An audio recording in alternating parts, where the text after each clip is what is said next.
নমস্কাৰ বন্ধুসকল, কাৰ ইনফো আছামৰ অন্য এটি ব্লগলৈ আপোনালোকক স্বাগতম জনাইছোঁ আৰু আৰম্ভ কৰিছোঁ আজিৰ ভিডিঅ'।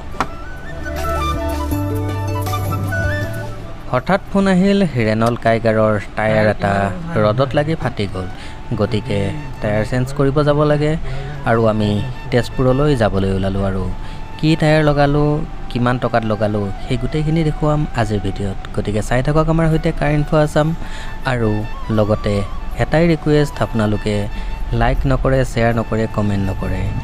গতিকে পৰৱৰ্তী ভিডিঅ'বিলাকতো মই যাতে সুন্দৰভাৱে ভিডিঅ'বিলাক দিবলৈ পাৰোঁ, তাৰ বাবে আপোনালোকে লাইক কৰিব, শ্বেয়াৰ কৰিব আৰু কমেণ্ট কৰিবলৈ একেবাৰে নাপাহৰিব, যাতে ভিডিঅ'বোৰ দিওঁতে ময়ো অকণ উৎসাহ পাওঁ।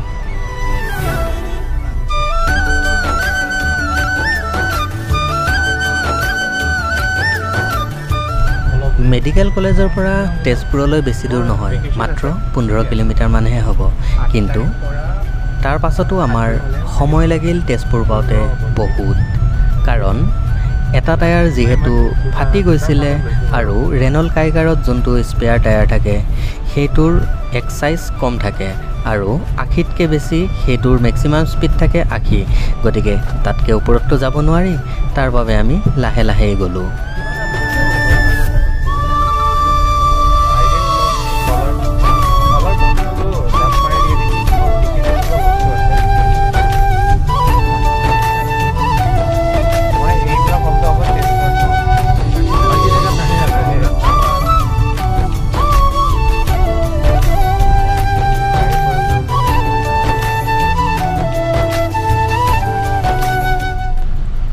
ইটো সিটো কথা আৰু তেজপুৰ অভিমুখী যাত্ৰা, বা সেউজীয়াৰ মাজত সঁচাকৈয়ে কিবা এটা বেলেগ ভাল লাগি গৈছিলে।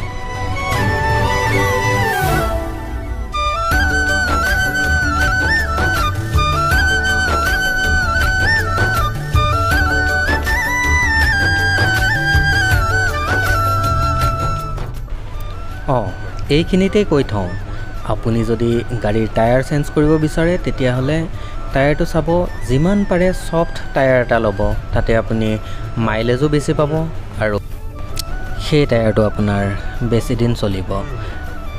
মেক্সিমাম হাৰ্ড টায়াৰবোৰ কি হৈ যায়, আপোনাৰ সোনকালে ফাটাৰ চান্স থাকে বা বেয়া হৈ যোৱাৰ চান্স থাকে। গতিকে যিমান পাৰে ছফ্ট টায়াৰ এটা ল'বলৈ চেষ্টা কৰিব।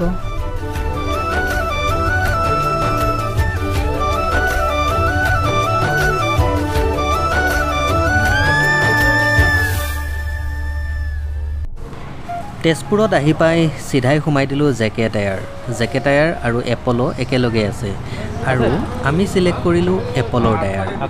অপশ্যন দুটাই ৰাখিছিলোঁ, এপল' টায়াৰ বা ব্ৰিজষ্টন লগাম বুলি ভাবিছিলোঁ, কিন্তু ব্ৰিজষ্টনৰ দামটো বহুত বেছি হোৱাৰ বাবে আমি ফাইনেলি এপল' টায়াৰে চিলেক্ট কৰিলোঁ আৰু এয়া লগাবলৈ যো-জা আৰম্ভ কৰিছোঁ।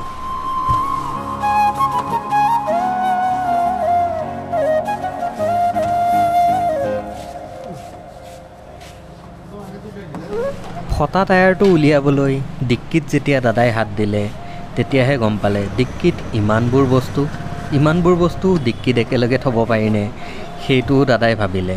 আৰু চাওকচোন, সঁচাকৈ ইমানবোৰ বস্তু আছিলে ডিক্কিত সোমাই। উপায় নাই আৰু শেষত ফাটা টায়াৰটো উলিওৱা হ'ল।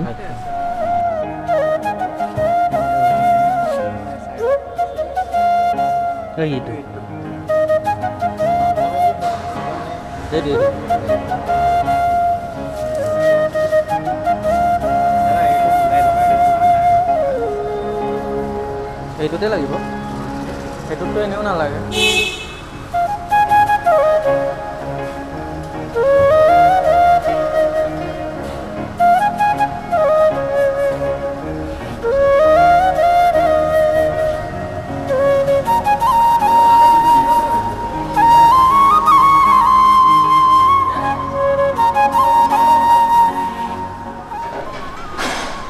ড্ৰাইভাৰ ছাইডৰ এই টায়াৰটোৱে ৰদত লাগি ফাটিছিলে আৰু স্পেয়াৰ টায়াৰ যোনটো আছিলে সেইটো ইয়াতে লগোৱা আছে। দেখিছে পূৰা ৰঙা হৈ আছে গোটেই ৰিমটো।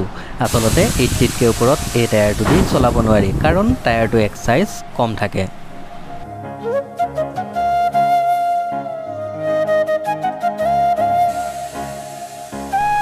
মেচিনৰ জোখ নতুন যুগ গতিকে টায়াৰ চেঞ্জ কৰাটো আজিকালি একো ডাঙৰ কথা নহয়। দাদাও লাগি গ'ল টায়াৰ চেঞ্জ কৰাত। বেছি সময় নালাগে টায়াৰ চেঞ্জ কৰোঁতে, লগে লগেই হৈ যায়। আৰু দাদা এয়া মেচিনত লগাই টায়াৰ চেঞ্জ কৰা আৰম্ভ কৰি দিলে।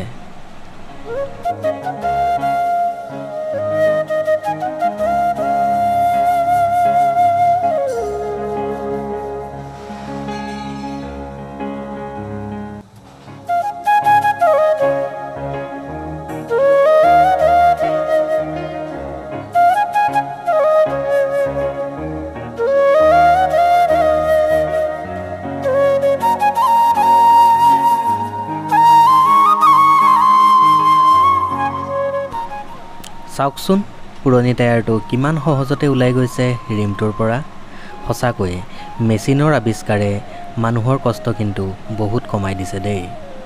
এয়া সহজতে ওলাই গৈছে ৰিমৰ পৰা টায়াৰটো।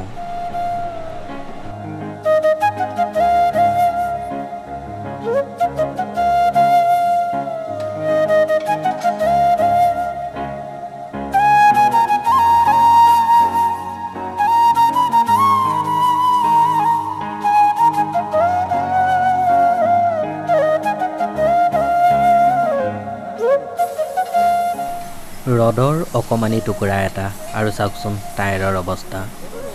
MRF আছিল এই পুৰণা টায়াৰটো আৰু পূৰা ফাটাই পেলালে এডাল সৰু ৰডে। চাওক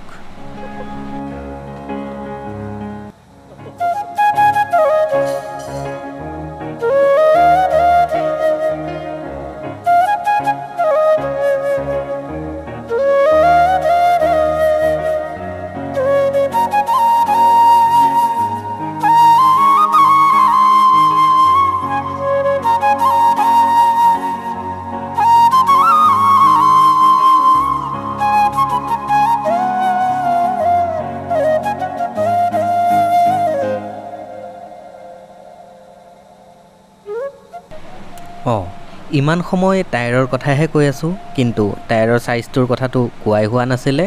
টায়াৰৰ চাইজটো হৈছে 195/60R16। এই চাইজৰ টায়াৰ হয় আৰু আমি লগোৱালোঁ এপলৰ টায়াৰ। আৰু চাওক ইমান সোনকালে ইমান কম সময়ৰ ভিতৰতে আমাৰ টায়াৰ প্ৰায় ফিটিঙেই হৈ গ'ল।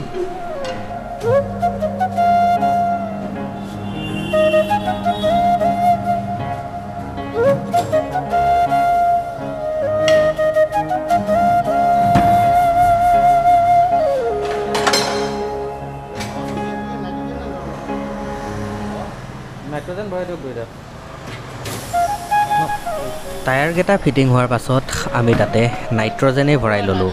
যিহেতু গৰম দিনত আপোনাৰ গাড়ীৰ চকাৰ টায়াৰত নাইট্ৰজেন ভৰোৱাটোৱেই ভাল, কাৰণ গৰমত সদায় টায়াৰৰ প্ৰেছাৰ বাঢ়ি যায়, বহুতখিনি বাঢ়ি যায় আৰু চলি থাকোঁতেই চকা ব্ৰাষ্ট হোৱাৰ চান্স থাকে। গতিকে গৰম দিনকেইটাত আপুনি যদি পাৰে, যদি ওচৰত এভেইলেবল থাকে, তেতিয়াহ'লে নাইট্ৰজেনেই ভৰাওক নৰ্মেল হাৱাৰ সলনি।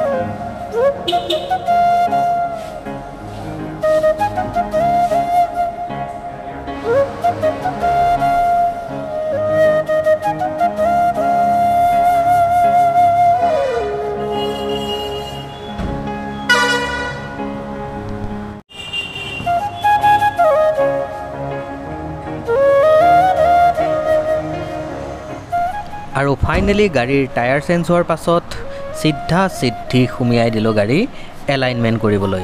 গাড়ীৰ টায়াৰ যেতিয়া, বিশেষকৈ ফ্ৰণ্টৰ টায়াৰ যেতিয়া চেঞ্জ কৰিব, এলাইনমেণ্টটো মিলাই ল'বলৈ একেবাৰে নাপাহৰিব। এইটো বহুত দৰকাৰী হয়। গতিকে আমি ফাইনেলি এলাইনমেণ্ট মিলালোঁ আৰু অপেক্ষা কৰিলোঁ বিলৰ বাবে।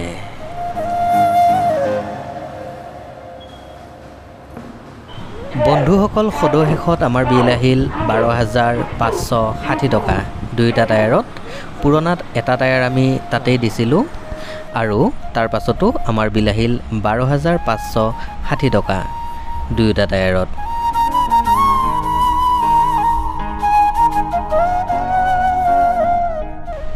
তেতিয়াহ'লে বন্ধুসকল আজিৰ ভিডিঅ' ইমানতে সামৰিছোঁ। যদি ভিডিঅ'টি চাই ভাল লাগিল তেতিয়াহ'লে লাইক কৰিব, শ্বেয়াৰ কৰিব আৰু কমেণ্ট কৰিবলৈ একেবাৰে নাপাহৰিব। আৰু কেনেকুৱা ধৰণৰ ভিডিঅ' দিলে আপোনালোকে ভাল পাব সেয়াও মোক জনাব। মই নিশ্চয়কৈ আপোনালোকৰ বাবে ভিডিঅ' দিবলৈ চেষ্টা কৰিম। তেতিয়াহ'লে সামৰিছোঁ ইমানতে। লগ পাম পুনৰবাৰ এটি নতুন ভিডিঅ'ৰ সৈতে। ধন্যবাদ।